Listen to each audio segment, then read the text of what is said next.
Chennai, particularly he sees the educational part of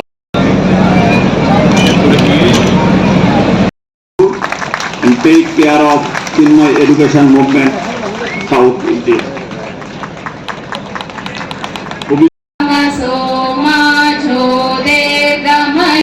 Om Nandai Namo Nandi Tong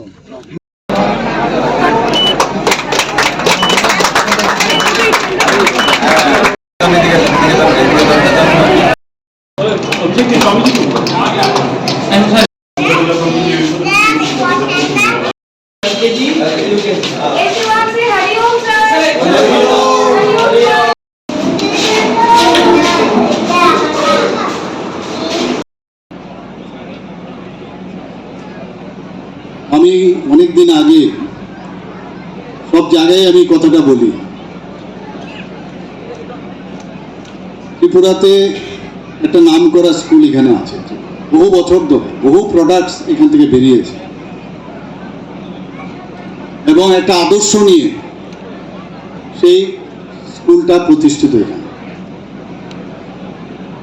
তো ওই স্কুলের যিনি প্রধান একবার আমার সাথে কথা হচ্ছিল, আমার এখানে এসেছিলেন, আমি ওনাকে জিজ্ঞেস করলাম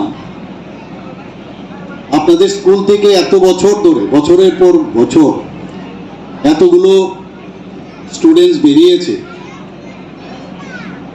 এবং জাতি জনজাতির সব স্তরেরই ওই স্কুল থেকে বেরিয়েছে, কিন্তু বাস্তব ক্ষেত্রে ওনাদের কিন্তু আমি খুঁজে পাই না।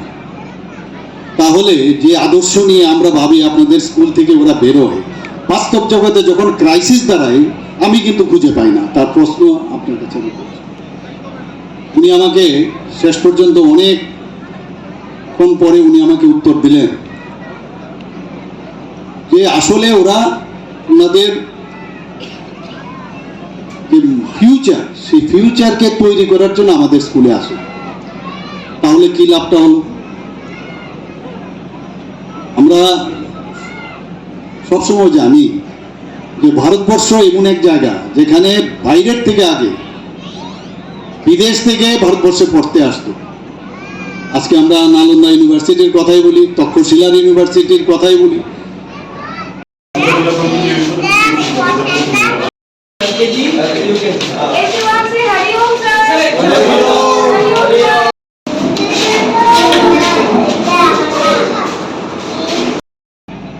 যারা অভিভাবক এবং মা বাবা তাদের উদ্দেশ্য বলবো, আপনারা মনে করেন অনেকে সব না, বাচ্চার মতো থাকে, আমি যা বলবো শুনবে, ভালো করে পড়াশোনা করবে, যখন পড়তে বলবো চুপচাপ পড়তে বসতে হবে, ভালো মার্কস আনবে। একটু বলে আপনি খুশি তো?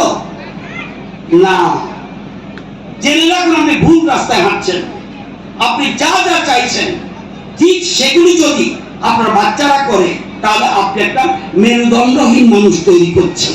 খুব গুরুত্বপূর্ণ জিনিস মনে রাখবেন, কারণ এর বেশি কিছু পাবেন না। সে আত্মবিশ্বাস হারিয়ে ফেলছে। কেন বললাম কথাটা আপনাদের গায়ে রাখতে পারে, কিন্তু আপনারাই আপনার বাচ্চার আত্মবিশ্বাস ধ্বংস করে দিচ্ছেন।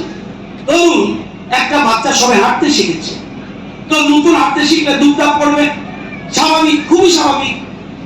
মা বাবা হিসাবে আপনার কি করা উচিত? আমাদের সময়, আমাদের মুখ্যমন্ত্রীর সময়, আমাদের কি ছিল? আপনার উচিত একটা এমন জায়গায় বাচ্চাকে নিয়ে বসানো যে সে পড়ে গেলেও বাচ্চার খুব একটা জোরালো গুরুতর আঘাত লাগবে না।